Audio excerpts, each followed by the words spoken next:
Get on the ground! On the ground! On the ground! On the ground! This canine bite case in San Ramon is one of hundreds that happen every year right here in the Bay Area. Many of these cases end in long-term injuries, some with wounds and scars that take a long time to heal. And in some cases, those who are bitten are not even suspected of a violent crime. But law enforcement agencies with canine units say these dogs are essential to fighting crime and keeping the streets safe. New at 10 tonight, KTVU investigative reporter Evan Cernovsky joins us now live in the studio after digging into this story for months. Evan, what have you uncovered? That's right, Mike, Julie, we started looking into the story after a particularly horrific case in Brentwood where a police dog bit a woman's scalp off. We learned that canines have been responsible for shocking bites all over the Bay Area, and our investigation found there's no statewide standards on how police dogs are used. A warning here, viewers may find some of these images disturbing. Joel Alejo stays with his family in this quiet Mountain View neighborhood. He works odd jobs and sends money back home to his family in the Philippines. But his life was derailed 2 years ago when this happened. The dog keep biting me, and then from here to my hair. Palo Alto police were helping Mountain View PD look for a kidnapping suspect, but came across Alejo taking a nap in his own backyard.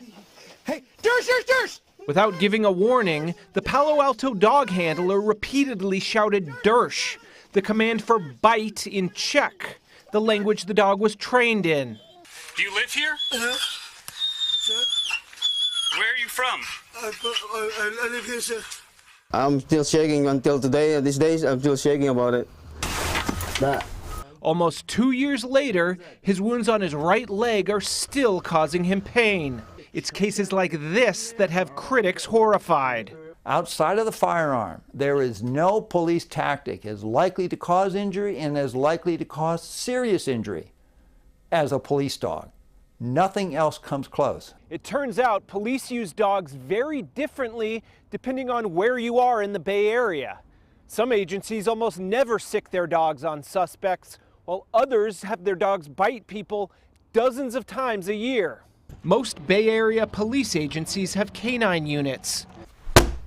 We looked at 5 years of dog bite data from the 25 largest departments, obtained through the California Public Records Act. The data shows San Jose had the most cases, with 167. The Richmond Police Department had the second most, with 84, followed by the Santa Clara County Sheriff's Office with 80. Antioch PD has fewer than 100 officers, but their 7 canines bit at least 49 people in 3 years, with one dog responsible for 22 of those bites.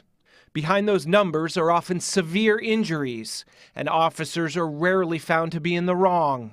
The varying bite numbers are influenced by a whole host of factors: crime rates, the size and population of the area, and the number of canine units each agency has. But critics say use of force policies are what really impact how often police dogs bite.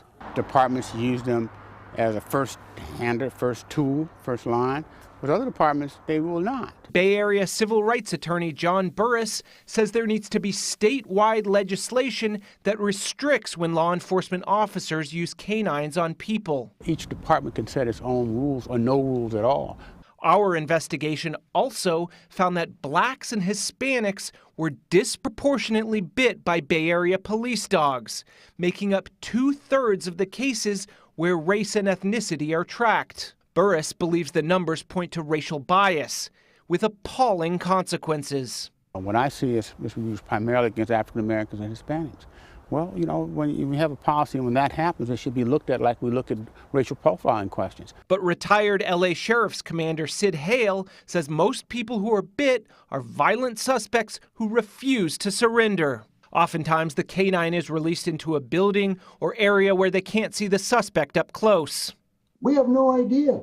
Is this guy male, female, black, white, large, small? All we know is that he's been involved in a violent crime. We only find out afterwards that he was Hispanic or white or black. Christine, if you're in the attic, I'm going to go get my K-9 and send him up there. He's going to bite you. Come out now. In the Bay Area, many departments have what's called a find and bite policy. It allows police to use dogs to search for and bite people simply if they're suspected of a felony, a standard that's much looser than other use of force options. Get on the ground. On me. But some cities have much more restrictive use of force policies. San Francisco is one such city.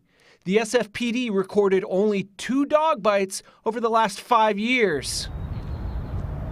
Police advocates like retired Oakland Lieutenant Jeffrey Lohman says K-9s can be an important tool for officer and public safety if they're used properly. It was exciting, it was nerve-wracking, and it was fun. He worked with K-9 Nico during the city's most violent years in the 1990s. Shooting suspects, homicide suspects, robbery suspects, our ability to rapidly search a particular area, a building. The officer, him or herself, tried to do to somebody what a dog does, the officer would get fired, practically on the spot.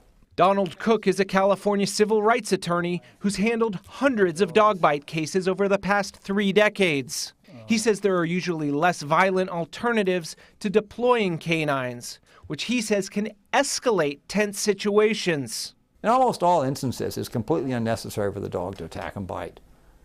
And in fact, when they do let the dog attack and bite, they're actually increasing the risk of injury to the officers. Joel Alejo is trying to get back to life as normal. He recently settled his civil case against the city of Palo Alto for $135,000. I'm still shaking. What happened to me here is he's gonna be in here all the time.